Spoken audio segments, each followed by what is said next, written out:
Right.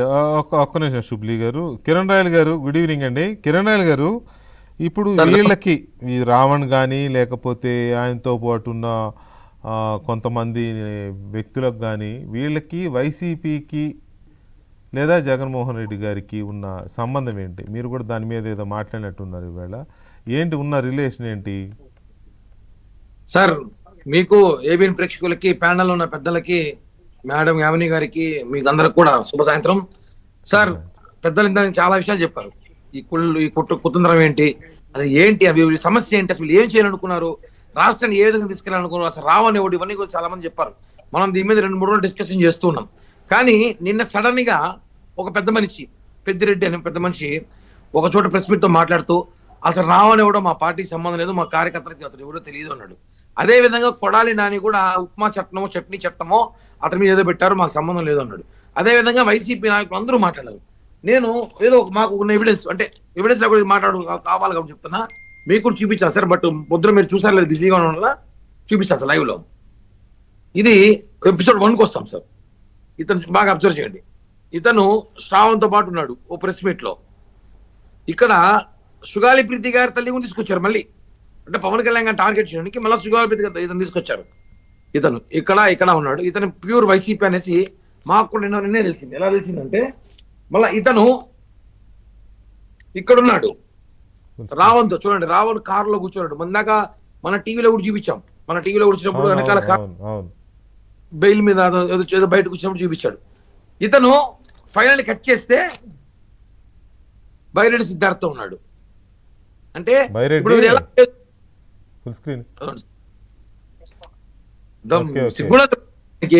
మాకు సంబంధం లేదు. అతను ఎవరు అంటే, మీ కర్నూలు యువనేత, మీ పార్టీ రాష్ట్ర అధ్యక్షుడు, యూత్ అధ్యక్షుడు బైరెడ్డి సిద్ధార్థతో పాటు మీటింగ్ లో అతను ఉన్నాడు.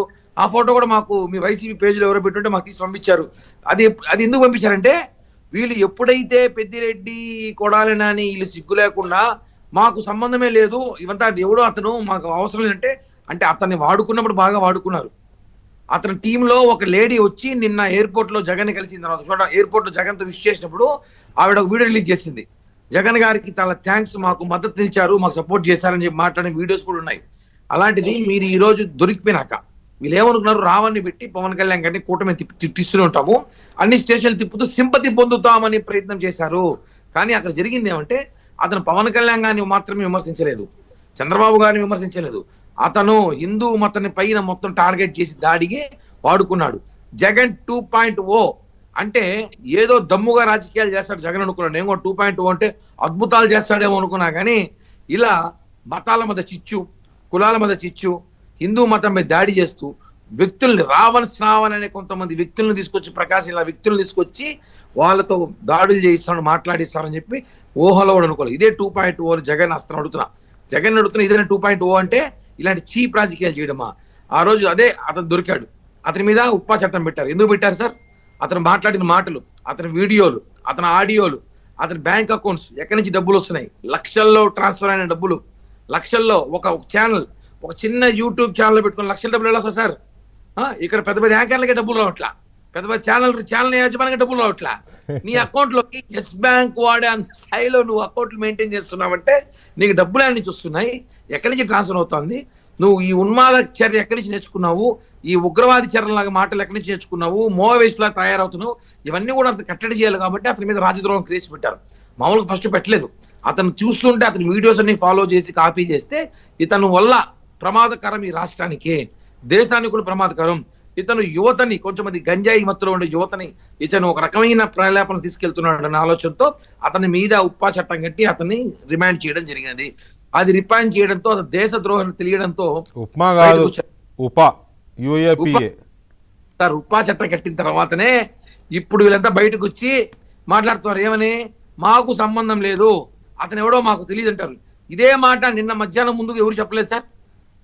ఇదే పేరునని ప్రెస్ మీట్ పెట్టి రావణ్ణి ఇబ్బంది పెడుతున్నారు, మాట్లాడకూడదు అన్నారు. ఇదే అంబటి రాంబాబు మాట్లాడినారు. ఇదే కొంతమంది వైసీపీ నాయకులు, కింద స్థాయిలో నాయకులు మాట్లాడారు. మీ సోషల్ మీడియా బాగా మోసింది, మీ ఛానల్ సాక్షి అయితే అసలు రావణ్ణి 24/7 జగన్ మర్చిపోయారు. జగన్ మర్చిపోయి మరీ చూపించారు మీ సాక్షి ఛానల్ అయితే రావణ్కి. ఈ రోజు మీరు రావణ్ణి ఇతను దేశద్రోహం తెలిసిపోయిన తర్వాత, అతని మీద కేసు పెట్టిన తర్వాత మీరు ఇప్పుడు మాకు సంబంధం లేదంటే ప్రజలు ఏమనుకుంటారు సార్ వీళ్ళని? అందుకే కదా 151 నుంచి 11 దించారు మిమ్మల్ని.